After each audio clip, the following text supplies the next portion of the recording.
ሰላም ጤና ይስጥልን ውድ የቻናላችን ተከታታዮች የፕሮግራማችን ቤተሰቦች ይህ አብዲራዋቲው ነው።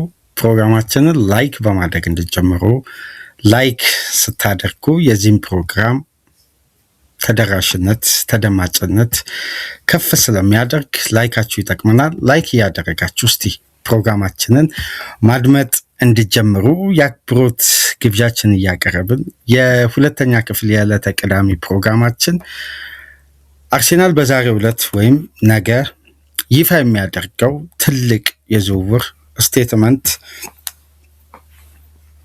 ፊርማ እንዳለ ይታወቃል። ብሩኖ ጊማሬስን በ75 ሚሊዮን ፓውንድ በክለቡ ለሁለተኛ ጊዜ ከ70 ሚሊዮን ፓውንድ በላይ የከፈለበት ተጫዋች ሆኖ እንግዲህ ይሄ ብራዚላዊ ባለ ብዙ ኤክስፒሪየንስ እና በርካታ ዘርፈ ብዙ አገልግሎት መስጠት የሚችል አማካይን አርሴናል በዛሬው ወይም በነገው ዕለት የራሱ ንብረት ማድረጉን ከኒውካስል ማስፈረሙን ኦፊሻሊ ስቴትመንት ያወጣል ተብሎ ይጠበቃል። ተጫዋቹ ሁሉንም ሜዲካሎችንም ሁሉንም ቅድመ ሁኔታ በትናንትናው ዕለት ማጠናቀቁን የበለጠ ለአርሴናል ቅርበት ባላቸው የመረጃ ምንጮች እየተዘገበ ነው የሚገኘው እና የተጫዋች ምናልባት በትናንትናው ዕለት ይፋ ያልሆነበት የራሳቸው የሆነ ምክንያት እንዳለ ተገልጿል። ነገር ግን ተጫዋቹ በሁሉም መመዘኛ በተሟላ መልኩ የጤንነት ሕክምናውን አጠናቆ በአርሴናል የለመደውን የሚወደውን የማሊያ ቁጥር እንደሚለብስ ይጠበቃል። ብሩኖ ጊማሬስ የአርሴናል ንብረት መሆኑን ዛሬ እንግዲህ ይፋ ይሆናል። ሁሉም ጉዳዮች ሁሉም ኮንዲሽኖች መጠናቀቃቸው ይታወቃል። የበለጠ ክለቡ ኦፊሻሊ ስቴትመንቱን የሚያወጣ ይሆናል። ግን እስቲ በአርሴናል ዙሪያና በብሩኖ ጊማሬስ ፊርማ ዙሪያ በርካታ ነጥቦች ግን መነሳት አለባቸው። አርሴናል ይህን ተጫዋች ያስፈረመው በክለብ ውስጥ ያለውን ኳሊቲ ለማሳደግ ነው ወይስ በክለቡ የሌለውን ኳሊቲ ለማምጣት የተደረገ ፊርማ ይመስላችኋል? እስቲ ወደ ዝርዝር ጉዳዮች ከመግባታችን በፊት እናንተ ሀሳብ አስተያየታችሁ በኮሜንት መስጫ ስጡ። የጊማሬስ ማምጣት በአርሴናል ላይ ተጨማሪ ኳሊቲ ማድረግ ነው ወይስ እደሳ ኳሊቲ ማጎልበት ተደርጎ ነው ሊወሰድ የሚገባው ወይስ በአርሴናል ቤት የሌለ ኳሊቲ ነው ይሄ ተጫዋች የሚጨምር? እስቲ በእናንተ እይታ በኮሜንት መስጫ ላይ አስቀምጡ። ነጥቦችን ከመወያየታችን በፊት ታስታውሱ እንደሆነ ከ4-5 ቀን በፊት አንድ ፕሮግራም በብሩኖ ጊማሬስ ዙሪያ ሰርተን ነበር፣ ወደ እናንተ ተደራሽ አድርገን ነበር። ለእኔ በግሌ የዚህ ተጫዋች ፊርማ ከቪኒሲየስ ጁኒየር የበለጠ ስቴትመንት ሳይኒንግ ነው። ያ ተጫዋች የአርሴናልን የረጅም ጊዜ የኳሊቲን እጥረት በከፍተኛ ጥራት ያንን ዲፓርትመንት ያጠናክራል። የጊማሬስ መምጣት ግን የአርሴናልን ሙሉ የቡድን ምስል የመቀየር ትልቅ አቅም አለው።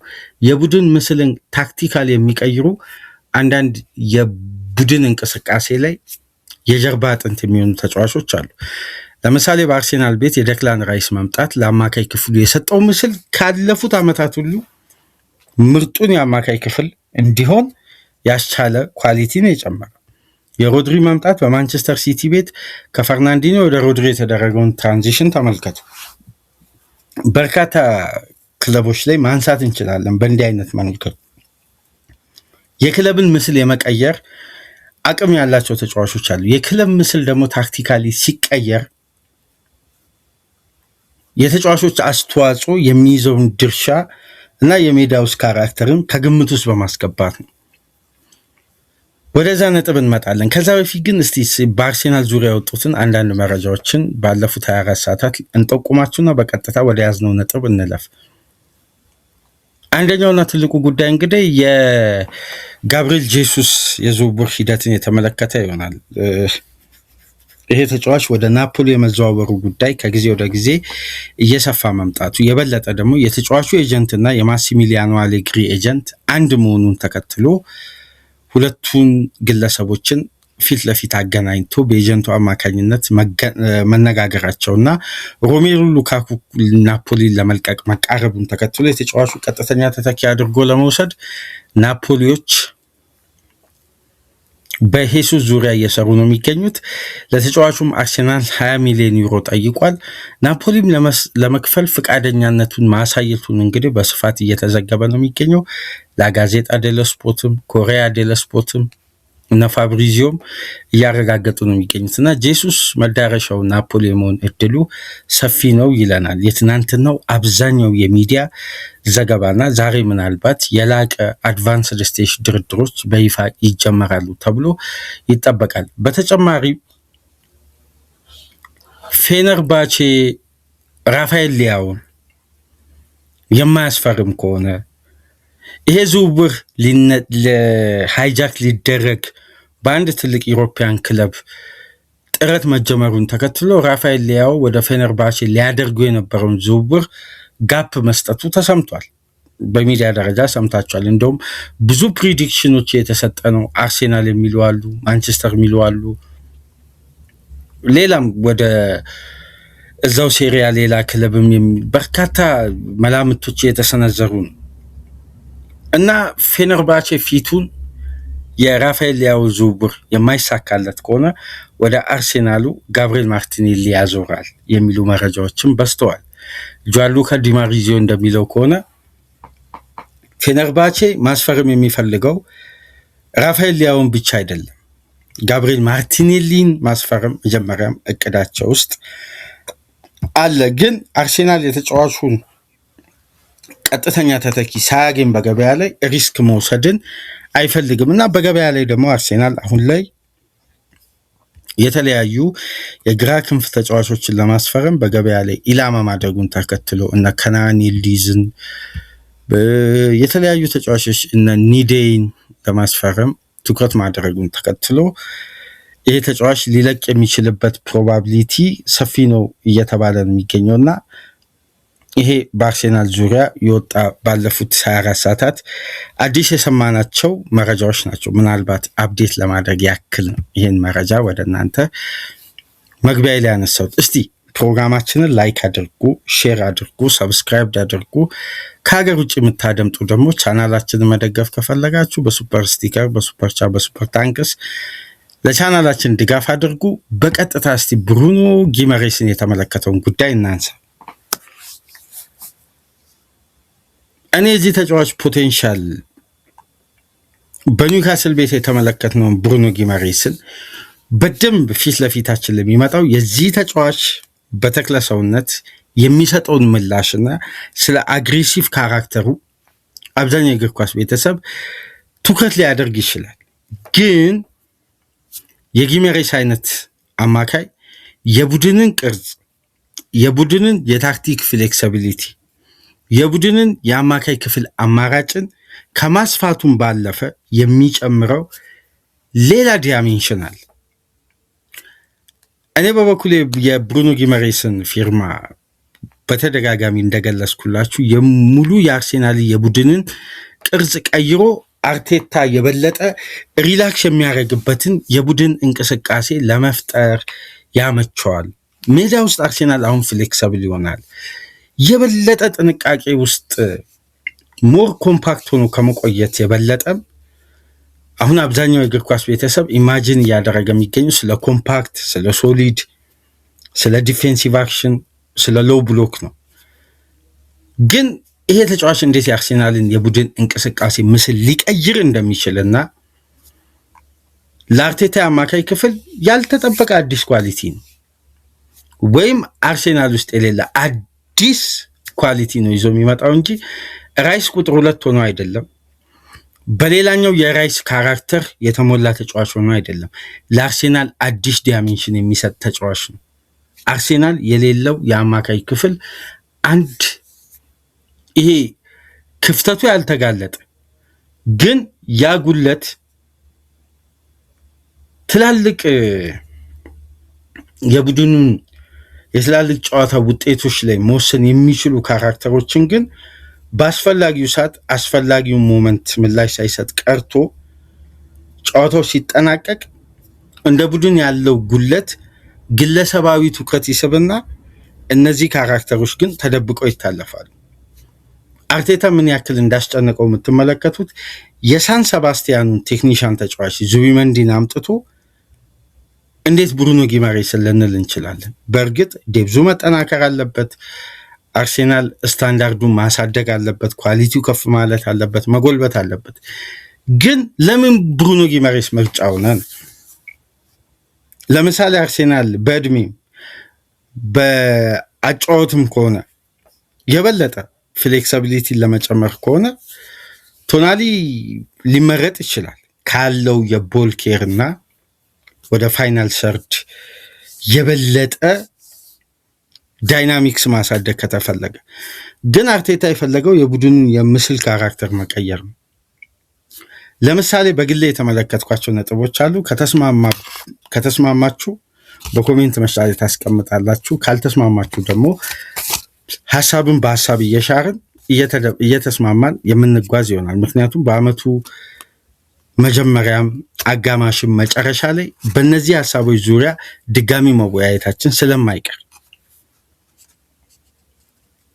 ለምሳሌ ይሄ ተጫዋች አንድ በግሌ የምመለከተው የብሩኖ ጊማሬስ ኳሊቲ የተጋጣሚን የእንቅስቃሴ ሂደትን ኦብዘርቭ ማድረግ፣ በደንብ አጥንቶ በነዛ የተጋጣሚ እንቅስቃሴ ላይ ሪያክት መስጠት ይችላል። ይሄ ምን መሰላችሁ? የአርሴናል የተጠናቀቀው የውድድር ዓመት ትልቁ ክፍተትና የክለቡም ደጋፊዎች አውጥተው በግልጽ ያልተወያዩበት፣ በሚዲያው በኩል ሽፋን ያልተሰጠው፣ አርቴታን ግን በጣም ያሳሰበው የአማካይ ክፍሉ ጌም ኦብዘርቭ የማድረግና የማንበብ ኳሊቲ። ይሄን ለምሳሌ ጨዋታ በጨዋታ ጠቅሼ አንድ በአንድ ላንሳላችሁ። የእንደነዚህ አይነት ጨዋታዎች የብሩኖ ጊማሬስ ጥንካሬ የምናስተውለው ምንድን ነው? ጨዋታው ላይ የሞመንት ካራክተርን መቀየር ይችላል። ማለት እዛ ጨዋታ ላይ የነበረውን ሂደትና የጨዋታ ቅርጽ በሱ አእምሯዊ ዝግጁነትና ጥንካሬ ጌም የማንበብ ኳሊቲ የጨዋታውን ምስል ከነበረበት ዳይሬክሽን ወደ ሌላኛው ዳይሬክሽን የመቀየር አቅም አለ። አርሴናል ቤት ውስጥ ይሄ ኳሊቲ የለም። ቢኖሩ እንኳን አርቴታ ሪስክ መውሰድ አይፈልግም። ለምሳሌ ይቅርታ፣ አንደኛው ጉዳይ አሁን የተጋጣሚን የጨዋታ እንቅስቃሴ የማንበብ ክህሎቱን የምታደንቁት ፕሬሲንጉን ወይም ተጋጣሚ ፕሬስ ለማድረግ የሚመርጠው አይነት ተጫዋች ነው ጊማሬስ። ለምን? እሱ የሚጫወትበት ፖዚሽን የሚነጠቀው ኳስ በቀጥታ ብሩኖ ጊማሬስ ያለበትን ቡድን ላይ አደጋ ለመፍጠር ስለሚያመች የተጋጣሚ ታርጌት ተጫዋች ነው ለፕሬሲንግ። ታዲያ ይሄ ተጫዋች ሪስክ ቴከር ነው። ሪስክ ሲወስድ ግን ሪስክ የሚወስድባቸውን ቦታዎችና ፖዚሽኖችን ከተጋጣሚ ፕሬሲንግ አንጻር ጨዋታን በማንበብ ስኪል፣ ይሄ በብሬን ጨዋታን የማንበብ ስኪል ተጫዋቾች በተፈጥሮ የሚያጎለብቱት የሜዳ ውስጥ ታክቲክ ነው። አንድ ቡድን ለምሳሌ በሃይ ላይን እየተጫወተ በሃይ ፕረስ ፋይናል ሰርድ መጥቶ የሚጫወት ከሆነ በደንብ ተመልከቱ። ኒውካስል እንደዛ አይነት ጨዋታ ይቀለዋል። ለምሳሌ አርሴናልን ደጋግሞ ያሸነፈበት የጨዋታ ሲስተም ይሄ ነው። ለምን? የብሩኖ ጊማሬስ ረጃጅም ፓሶች ከሃይ ፕሬዠር ውስጥ መውጣት ብቻ ሳይሆን ከከፍተኛ ጫና ውስጥ ወደ መልሶ ማጥቃት እንቅስቃሴ መቀየር ይችላል። ከዛ ጫና ውስጥ መውጣቱ ብቻ ሳይሆን የዛ የኳስ እንቅስቃሴ ወደ ተጋጣሚ ፕረስ ሊያደርግ በመጣበት አጋጣሚ ሁሉ እሱ ላይ አደጋ እንዲፈጠር፣ ያ ማለት ባልተለመደ ካራክተር ተጋጣሚ ራሱን በራሱ የመጫወቻት ክልል ከአደጋ ለመጠበቅ እንዲገደብ የማድረግ ማለት ነው። ለምሳሌ አርሴናል ውስጥ ይሄ ኳሊቲ የለም። በደንብ ከተመለከታችሁ አርሴናል የበለጠ በደንብ ላስታውሳችሁ፣ አሁን በጫና ውስጥ ሆኖ ከጫና ያለ መውጣት በአማካዩ እገዛ በኩል አርሴናልን በከፍተኛ ኢንቴንሲቲ ቻሌንጅ በሚያደርጉ ያለ ኳስ ስፔሶች በተዘጉባቸው ጨዋታዎች ላይ አርሴናል ለምንድነው ማስከፈት የሚቸገረው? ሁሌም ለምሳሌ ኖቲንጋም ፎረስት፣ በኖቲንጋም ፎረስት ሜዳ አስታውሱ፣ ያን ጨዋታ በጣም ለአርቴታ ፈታኝ የነበረ ጌም ነው። ሁለተኛ አርሴናል ከተጋጣሚ የሚመጣበትን ጫና ተቋቁሞ በአማካይ ክፍል ውስጥ መብት የሚዘይድ የአማካይ እንዲህ አይነት ኳሊቲ የበለጠ ክለቡ ማጎልበት እንዳለበት ደግሞ በሲዝኑ ወሳኝ ምዕራፍ ላይ ከበርንማውዝ ጋር የነበረውን ጨዋታ አስታውሱ። አሌክስ ስኮት የአርሴናልን የመጨረሻ የ6 ቁጥር የፖዚሽን ተጫዋችና የግራውን ተከላካይ ጋብርኤልን የግራውን ፉልባክ እቺን ሬክታንግል ትሪያንግል ትኩረት እንዲያደርግ ራዮላ በሰጠው ሚሽን ከኤቫኒልሰን ጋር ወደ ግራ እያዘነበሉ ፕረስ ሲያደርጉ ጋብርኤል የተሳሳተ ፓስ ሲኩዌንስ ነው በነገራችን ላይ ተመልሶ መጥቶ ሁለተኛዋ ግብ አርሴናል ላይ ስኮት ያስቆጠረው የሚቀበለውና ከሃይ ፕሬሸር ውስጥ ማውጣት የሚችል ሪስክ ቴከር የሆነ አማካይ እዚህ ፖዚሽን ላይ አርቴታ አልነበረውም። ሁለተኛ ጨዋታ ያዙ። ሶስተኛው ጨዋታ የማንቸስተር ሲቲ የካራቦ ካፕ ጨዋታ አውቶ ፖዚሽን የሚባለው 4-2-4 ላይ አርሴናል ከኳስ ጋር በቆየ ቁጥር አንድ የሚያጋጥመው ተመሳሳይ ካራክተር አለ። በደንብ ካስተዋላችሁ የፓስ ሲኩዌንሱ የአማካይ ክፍሉንና የዊንገሩን እገዛ የማያገኝ ከሆነ ታስታውሳላችሁ አይደል? ከበርንማውዝ ጋር 49 ባክ ፓሶችን ራያ የተቀበለበት ዋነኛ ምክንያት ትራንዚሽን ሞመንቶችን ክሬት የሚያደርግ የአማካይ ክፍል እዛ ጋር ከጫና ውስጥ ማውጣት የሚችል ሪስክ ቴከር አማካይ ስለሌለ ቡድኑ ተጨነቀ። ከሲቲ ጋር በነበረው ጨዋታ ተከላካዩና አማካዩ ሲቆረጥ ድግግሞሽ ያለው ፓስ ያደርጋል። አማራጭ ሲጠፋ ምንድን ነው የሚያደርገው? በቀጥታ በረጅሙ ከራሱ ሜዳ ያርቃል። ከዛን እዛው ሃይ ፕረስ መጫንን ነው የሚመርጠው። ከማንቸስተር ዩናይትድ ጋር በኤሚሬትስ የተሸነፈበት ጨዋታ ተመሳሳይ ካራክተር ቡድኑን ያጋጠሙ፣ ግን እነዛ ውጤቶች ቡድኑ ዋንጫ ድል በማድረጉ ምክንያት ወይም በቀጣይ ጊዜያት በሰጣቸው ምላሾች ወይም ማሻሻዮች ምክንያት የተደፈኑ የቡድኑ በጣም አንገብጋቢ ክፍተቶች ናቸው። አሁን ደግሞ ብሩኖ ጊማሬስ ጋር እንምጣ። ቅድም ያልኳችሁ ከከፍተኛ ሃይ ፕረስ ውስጥ ጫናን ተቋቁሞ አሁን አርሴናል አምና ሲገባ ጫና ውስጥ በገባበት ሰዓት የአማካይ ክፍሉን እገዛና ከዛ ጫና መውጣት የሚችልበትን መብቴ በሚፈልግበት ሰዓት የሚያጣው ካራክተርን ብሩኖ ጊማሬስ በሚድል ክላስ በኒውካስል ቤት አይደለም በትናንሽ ጨዋታዎች በትላልቅ ጨዋታዎች ይሄን ማሳየት ችሏል። ለምሳሌ ባለፉት 3 ሲዝን ተከታታይ ከየትኛውም የአማካይ ክፍል ተጫዋች ከጫና ውስጥ ወደ መልሶ ማጥቃት እንቅስቃሴ በመቀየር ስኬታማ ፓሶችን በማድረግ ብቸኛ አማካይ በቁጥር እንኳን ከደገፍም ማለት ነው። ስለዚህ የተጋጣሚን እንቅስቃሴ በመጀመሪያ 15-20 ደቂቃ ኦብዘርቭ ማድረግን በጣም የተካነበት የጨዋታ ስልት ነው የተጫዋች። አርሴናል የተጋጣሚ ፕሬሲንግ ትራፕ በተለያየ ጨዋታ ላይ ለመሻገር ሲቸገር በደንብ እናስተውላለን። የግድ ቡድኑ እረፍት መውጣት አለበት። እዛው የቡድኑ የራሱ መብቴና የጨዋታ ፕላን ቀይሮ ሜዳ ውስጥ ባሉ እንቅስቃሴዎች ላይ የጨዋታውን ምስል ለመቀየር የራሱን ጥረት እንደ ቡድን ሲያካሂድ በአብዛኛው አንመለከትም። ስለዚህ መጎልበት ያለበት ኳሊቲ ብቻ ሳይሆን የሌለውንም የቡድኑን ትልቅ ክፍተት የነበረ ያልተስተዋለንም ጉዳይ የመድፈን ጥንካሬ ነው አርቴታ የያዘው። በነገራችን ለዚህ ነው አርሴናል አማካይ ዲፓርትመንት ላይ የሌለውን ኳሊቲ ነው ብሩኖ ጊማሬስ የሚጨምረው ያልኳችሁ። እነዚህን ጨዋታዎች ለምሳሌነት ላንሳ እንጂ አርሴናል ለምሳሌ ጫና ውስጥ እና በደንብ ተመልከቱ። ጨዋታውን ከጀመረ በኋላ አንድ ተጫዋች ተጎድቶ ታክቲካል ሺፍት ታክቲካል ባላንስ ሲቀየር አርሴናል ቶሎ ሞመንተሙን ለማግኘት ይቸገራል።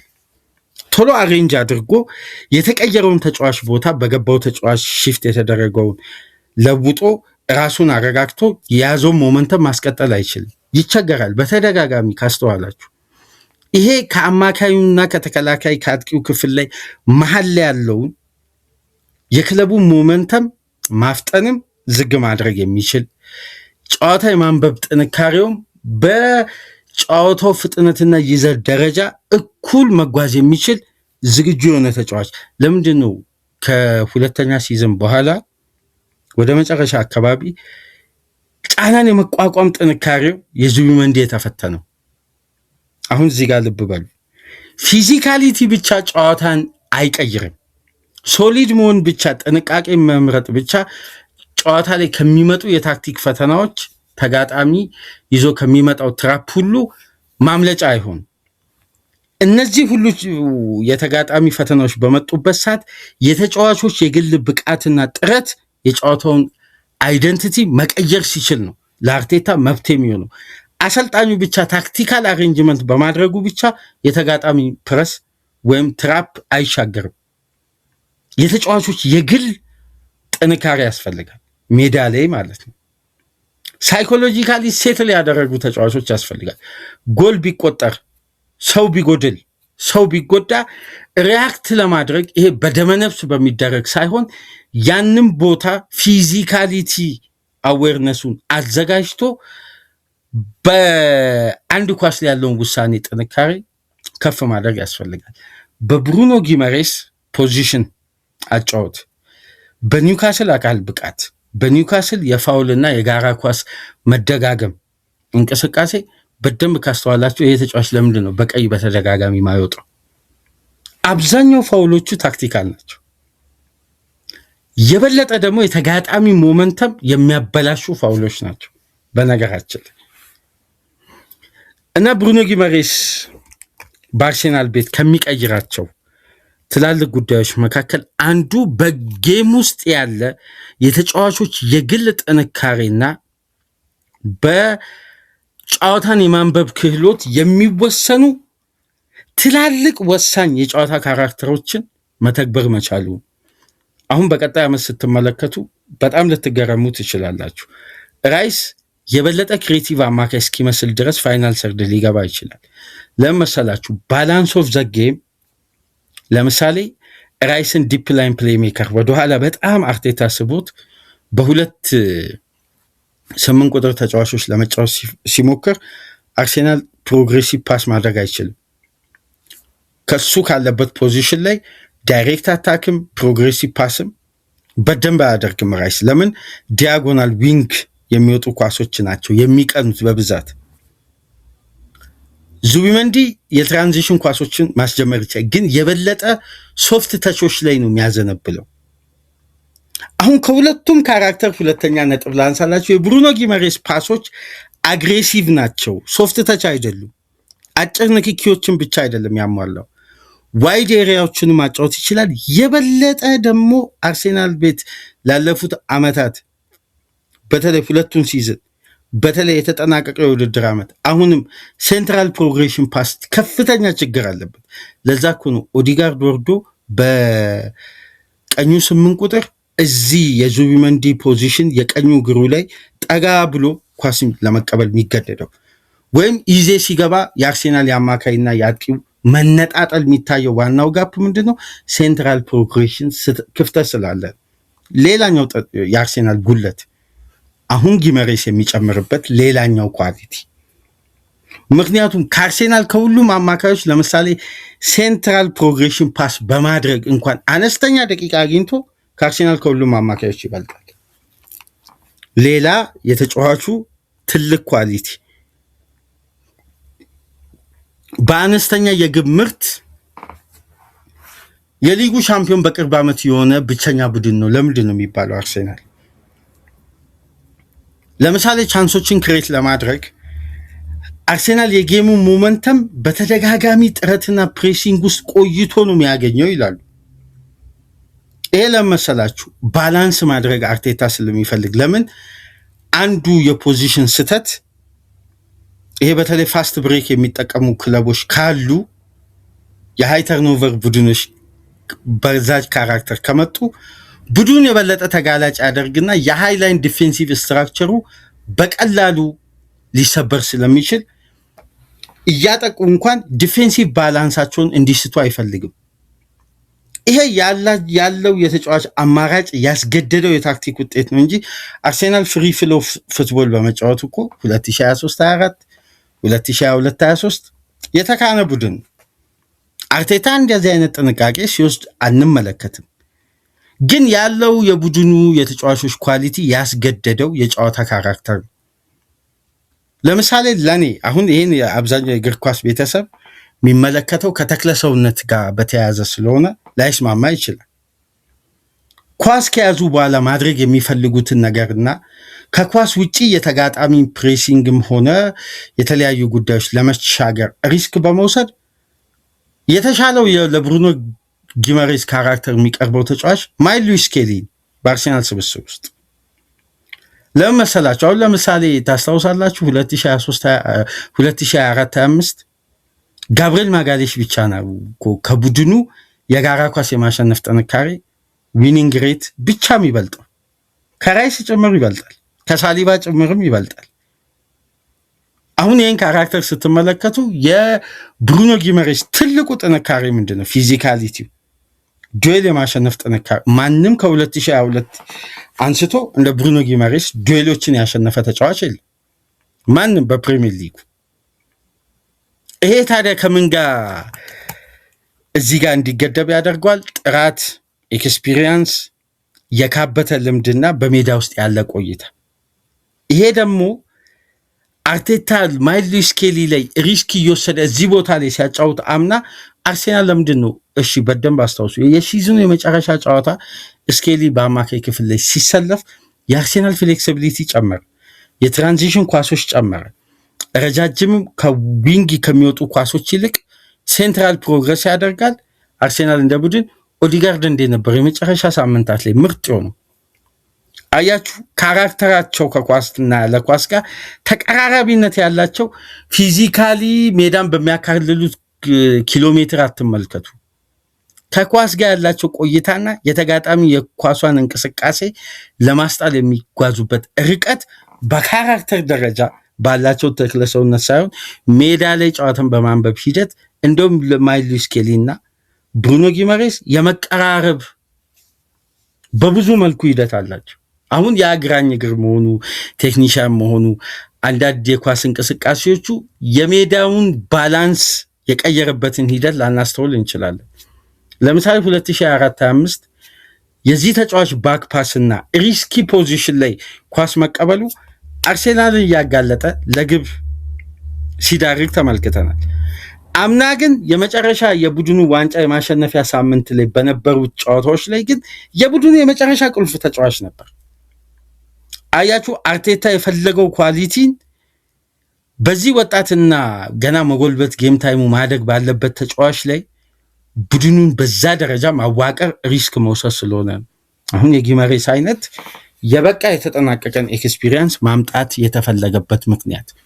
ስለዚህ በአርሴናል የአማካይ ክፍል ውስጥ የነበሩ ክፍተቶች በደንብ ልብ ብላችሁ ተመልከቱ። የአርሴናልን ክፍተት አርቴታ የሚሸፍነው በተጫዋቾች ወርክ ሬት ነው። ራይስ 2 ሳምባ ያለው ይመስል አርሴናል ሲያጠቃ ፋይናል ሰርድ ነው፣ ሲከላከል በራሳቸው ፖዚሽን ቦክስ ውስጥ ነው ያለው። በዚህ የወርክ ሬት ሎድ የተጋጣሚን ባላንስ በማናጋት የራሱን ክፍተት በየተጋጣሚን ክፍተት ኤክስፕሎር በማድረግ ነው አርቴታ ጋፕ የሚሰጠው። ስለዚህ አሁንም ባላንሱ ስላልተጠበቀለት ነው። በነገራችን ላይ ጊመሬስ ላይ 29 ዓመት በቅርቡ ለሚሞላው ተጫዋች ለ2 ዓመት ኮንትራት 75 ሚሊዮን ፓውንድ የከፈለ። ይሄን ጉዳይ ከግምት ውስጥ አስገቡ። ታዲያ ብሩኖ ጊመሬስ በተሰለፈባቸው ጨዋታዎች ሁሉ ኒውካስል የማሸነፍ ሬቱን ሰምታችኋል ብዬ አስባለሁ። ከሰሞኑ 52% ከፍተኛ ነው። ብሩኖ ጊመሬስ ከሌላ 12% ነው ዊኒንግ ሬቱ። በዚህን ያክል ጋፕ አለ። ምክንያቱም ይሄ ተጫዋች የቡድኑ የጀርባ አጥንት ስለሆነ። ለምሳሌ ይሄ ተጫዋች እስቲ የዱዌል ጥንካሬው ከአርሴናል ተጫዋቾች ጋር አሁን እዚህ ጋር ልብ ብላችሁ ተመልከቱ። ይሄን ቁጥር አላነሳውም። የግል ሀሳቤንና የብሩኖ ጊመሬስ ፊርማ በአርሴናል አማካይ ክፍል ውስጥ የሌለ ኳሊቲ ነው አርቴታ ያመጣው እንጂ ሌላኛውን ራይስ አይደለም ያስፈረመው ያልኩበት ዋነኛ ምክንያት ስቴትመንት ፊርማ ነው። አርሴናል ትልቁ ቀዳዳ በድል የተሸፈነውን ክፍተት ነው በአርሴናል አማካይ ክፍል ጥራት ውስጥ የሌለውን ጉዳይ ነው። ጊመሬስ አሁን ላይ የሚጨምረው ቅድም መግቢያ ላይ ያነሳውላችሁ ዋነኛ ምክንያት እነዚህ ናቸው። የበለጠ በቁጥሮች እስቲ የታገዘ ጉዳይ እናንሳ። አሁን የዱዌል ጥንካሬ ብሩኖ ጊመሬስ በጨዋታ 6.1 ዱዌሎችን ያሸንፋል። 5.1 ቦል ሪከቨሪ ያደርጋል። 1.6 ታክሎችን ያሸንፋል። ከሱ በመቀጠል ያለው የአርሴናል አማካይ ግን ማይል ሉዊስ ስኬሊ ነው። ቅድም ያልኳችሁ በባህሪ ደረጃ ለእኔ ተቀራራቢው ተጫዋች እንደው ለጊመሬስ ከራይስ ይልቅ ሉዊስ ስኬሊ ነው ያልኳችሁ ለዚህ 4.9 ዱዌሎችን ያሸንፋል። 3.9 ሪከቨሮችን ያደርጋል። 0.6 ታክሎችን ያሸንፋል ይህ ተጫዋች። ስለዚህ በባህሪ ደረጃ እዛ ጋር የኤክስፒሪየንስ እጦት የአርቴታም የእምነትም ጉለትም ሊሆን ይችላል፣ ሪስክም ላለመውሰድም ሊሆን ይችላል።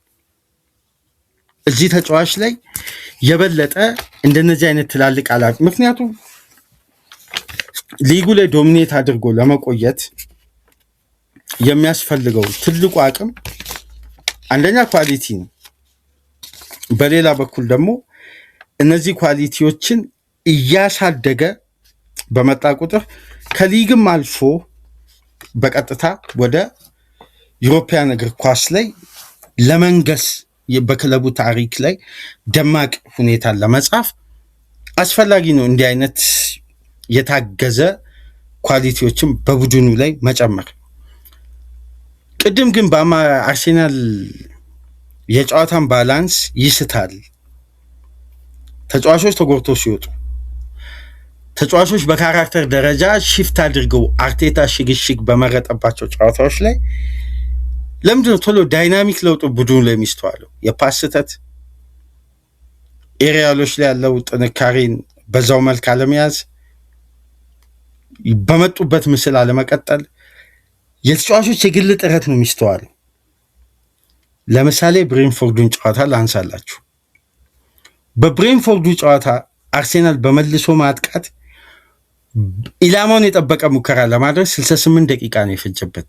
ኢላማውን የጠበቀ ሙከራ ለማድረግ ግን የብሬንፎርድ የቡድን ካራክተር ምንድነው? ፊዚካሊቲ አለው፣ ሎ ብሎክ አለው፣ ድካም አልባ የሆነ ፕሬሲንግ አለው። ስለዚህ አርሴናል በተደጋጋሚ ወደ ማንቱማ ማርኪንግ በቀረበ ቁጥር ዱዌሎችን ካሸነፈ በኋላ የትራንዚሽን ሞመንቶችን ግን ለማስቀጠል ተጨማሪ ኃይል ይፈልጋል። ያኔ ተጫዋቾቹ ከጎደሉ የአማካይ ክፍሉ ሉብሪካንት በዛ ደረጃ ጥራት ያለው ባለመሆኑ ምክንያት እነዛ የጋራ ኳሶችን ቢያሸንፍ እንኳን የትራንዚሽን አጋጣሚዎችን በተመቻቸ ሁኔታ ግቡን እና ኢላማውን አይመታም። ስለዚህ አንድ ቻንስ ክሬት ለማድረግ ቡድኑ ዊንግ ሳይዶችን ይፈልጋል የግድ። ይሄ ደግሞ ባላንስ ኦፍ ዘ ጌም ላይ ትልቁ ክፍተት ምንድን ነው? በአንድ አይነት ዳይሜንሽን የማጥቃት ሂደት ማለት ነው።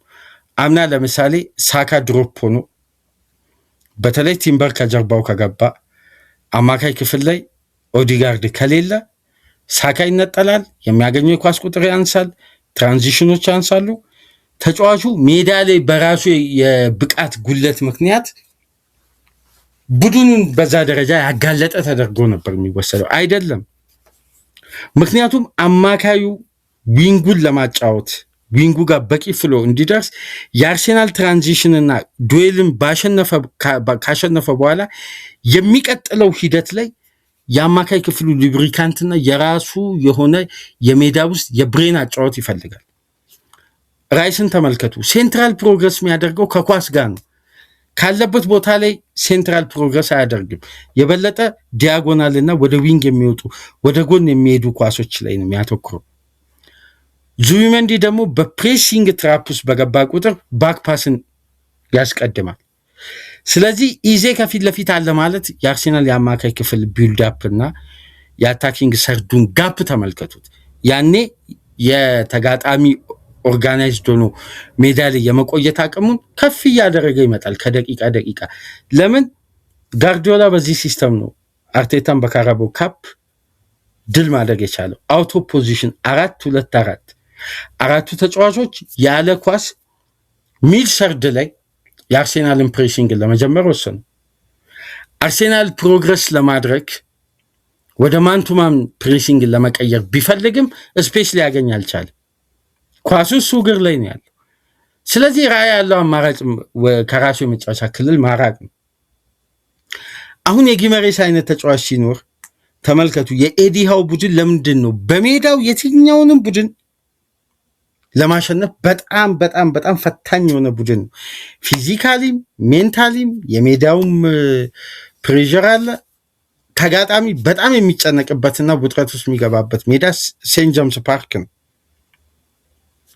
ለዚህ ሁሉ ኢንቴንሲቲ ተግባራዊ መሆን ግን የብሩኖ ጊመሬስ የአማካይ ክፍል እይታና ሚና እጅጉን የላቀ ድርሻ ይወስዳል። ስለዚህ አርቴታ ያስፈረመው የሌለውን ኳሊቲ ነው እንጂ የጨመረው ተጨማሪ አይነት ካራክተር በቡድን ውስጥ አካቶ ሶሊድነቱን ለማጠንከር አይደለም። ይሄን አትቀበሉ። የዲፌንሲቭ አክሽኑን ኮምፓክት መሆኑን የበለጠ ለተከላካይ ክፍል የሚሰጠው ሽፋን እሱ ገና ነው። እሱ ስቴጅ ላይ አልደረስንም። አርሴናል አሁንም የተከላካይ ሽፋን የሚሰጥ አማካይ አይደለም የሚፈልገው። በገበያ ላይ በጣም የተሳሳተ አመለካከት ቢኖር የጊመሬስ መምጣት ለተከላካይ ክፍሉ የሚሰጠው ሽፋን የሚለው ጉዳይ ነው። በጣም በጣም ከእውነታ የራቀ የተሳሳተ እይታ። አስታውሱ፣ የትኛውም ቻናል ላይ የትኛውም ሚዲያ ላይ ሰምታችሁ ማታውቁትን አንድ ጉዳይ ጠቁሚያቸዋለሁ።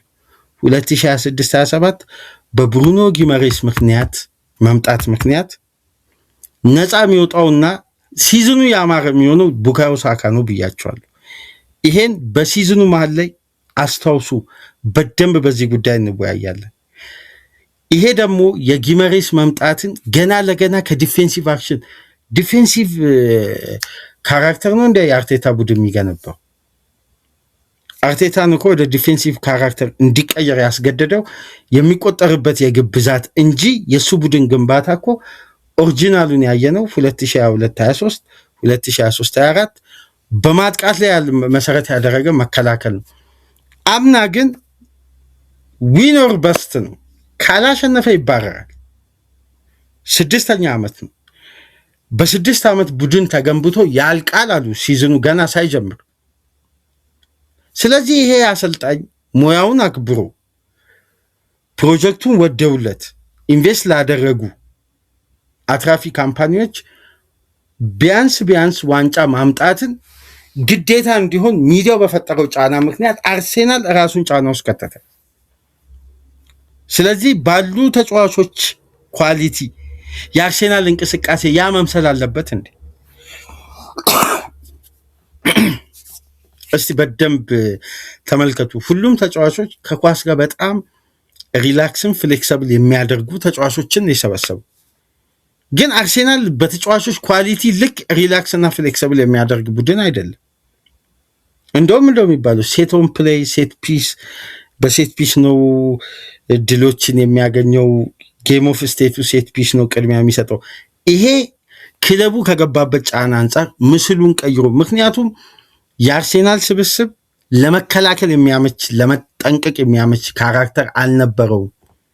ክለቡ ከገባበት ጫና አንጻር ያንን አይደንቲቲ ለመላበስ ተገደደ። አሁን ዋንጫን አምጥቷል። ካሁን በኋላ አርቴታ በዛ ካራክተር ለማስቀጠል የሚያስችለው ምንም አይነት ምክንያት የለም። ስለዚህ ይሄ ቡድን የበለጠ የኳሱ ፍሎ ከአማካይ ክፍል ላይ በዳበረ ደረጃ መጓዝ አለበት። ምክንያቱም የራይስን ኳሶችን የሚጠባበቅ የፋይናል ሰርድ ቡድን መሆን የለበትም። ዙቢመንዲ ፕሮግረስ ካላደረገ የሶስተኛ ሜዳ ክፍል ተጫዋቾች በፉልባኮች ታግዘው የሚያጠቁት የጨዋታ ሲስተም መገደብ የለበትም። ኦዲጋርድ ከሌለ የአርሴናል ትራንዚሽን ኳሶች ሁሉ መቆም የለባቸውም። እያንዳንዱ ሂደት ደግሞ እንዲቃና አርሴናል የሌለው ኳሊቲ የብሩኖ ጊመሬስ አይነት ኳሊቲ ኦፍ ዘቦልም ዊዝ ዘቦልም ያለው ሙቭመንት ባላንስ፣ የተጋጣሚ ፕሬሲንግ ኦብዘርቭ የሚያደርግ በተጋጣሚ አመጣጥ ልክ ደግሞ በአስተማማኝ ሁኔታ ምላሽ መስጠት የሚችል የአእምሮ ዝግጅት ያለው አማካይ ስለሚያስፈልግ ነው። ይሄ ደግሞ ታክቲካሊ አሁን አብዛኛው እግር ኳስ ቤተሰብ በድጋሚ ማይስማማው ጉዳይ አርቴታን ያሳሰበው የጆርጂኒዮ አይነት የሜዳ ውስጥ ስሌት ያለውን ተጫዋች ማጣቱ ያ ነው። አሁን ጊመሬስ ከጆርጂኒዮ ጋር ካራክተሩን እያመሳሰልኩ አይደለም። ከጫና ውስጥ የመውጣት ቴክኒክ ግን አንድ አይነት ናቸው። በጣም ፕረስ ሲደረግ ቡድኑን ለአደጋ የሚዳርግ እንቅስቃሴዎች በተፈጠሩ ቁጥር አስፈላጊውን ምላሽ መስጠት ይችላል። ተርኒንግ ፖይንት መሆን ይችላል። በከፍተኛ መጠቃት ውስጥ ያለው አርሴናል ወደ ከፍተኛ ማጥቃት ትራንዚሽን በአንድ ኳስ መቀየር ይችላል። ይሄ ነው አርሴናል ቤት ውስጥ ባላንስ ለማድረግ አርቴታ የተቸገረው። የጠቀስኩላችሁን ጨዋታዎች በልዩነት ተመልከቷቸው። እነዛ ጨዋታዎች ላይ ሁሉ አርሴናል ያጋጠመው ችግር አንድ አይነት ነው። በነገራችን ላይ በጣም አንድ አይነት ነው። ሌላው ክለብ በላይን ብሬኪንግ ፓስ በተካነ እንቅስቃሴ መስመሮች እየሰነጠቀ ያጠቃል። አርሴናል በፕሪሚየር ሊጉ 16ኛ ላይ የሚገኝ ቡድን ነው በላይን ብሬኪንግ ፓስ አጠቃቀም ላይ። ታዲያ ይሄ ቡድን እንዴት ነው የሽግግር ኳሶችን ተጠቅሞ በፋስት ብሬክ ሁሉ የማጥቃት ተጫዋቾች እነ ቪክተር ዮኬሬስ ሰርቪስ አተው የሚቆዩበት የጨዋታ ስልት ማለት ነው። ስለዚህ የቡድኑ ሜን ካራክተር ላይ ነው አርቴታ እርምጃ የወሰደው። ለዚህ ነው የጊመሬስ ዝውውር ከቪኒ አስፈላጊነት በላይ ለእኔ ስቴትመንት ፊርማ የብሩኖ ጊመሬስ ነው ያልኳችሁ። ከተስማማችሁ በኮሜንት መስጫ፣ ካልተስማማችሁም የተሻሻለ ሀሳብም ካለ በኮሜንት መስጫ አስቀምጡ። በዛውም ላይክ ማድረጋችሁ እንዳትረሱ። አዲስ ከሆናችሁ ሰብስክራይብ፣ ከሀገር ውጭ የምታደምጡ ድጋፍ አድርጉ። በሱፐር ስቲከር፣ በሱፐር ቻት፣ በሱፐር ታንክስ። የሲቲ ከባዱ ቀጣይ ጊዜ ፈተናንና የማሬስካን ጉዳይ በተመለከተ የዝውውር እቅዳቸው፣ የሮድሪ መልቀቅ፣ በርካታ ጉዳዮችን እስቲ ሲቲን ደግሞ የአርሴናል ደጋፊዎች አድምጡት። ከዚህ ፕሮግራም በመቀጠል ብዙ በሲቲ በኩል ሊታወቁ የሚገቡ ቀጣይ ሲቲ የሚገጥማቸው ፈተናና እንደ ቡድን ሲቲ ይሄን የመሻገር አቅም አለ ወይ የሚለውን ጉዳይ እንመለከታለን። ሳትርቁ ጠብቁን። ሰላም ቆዩ።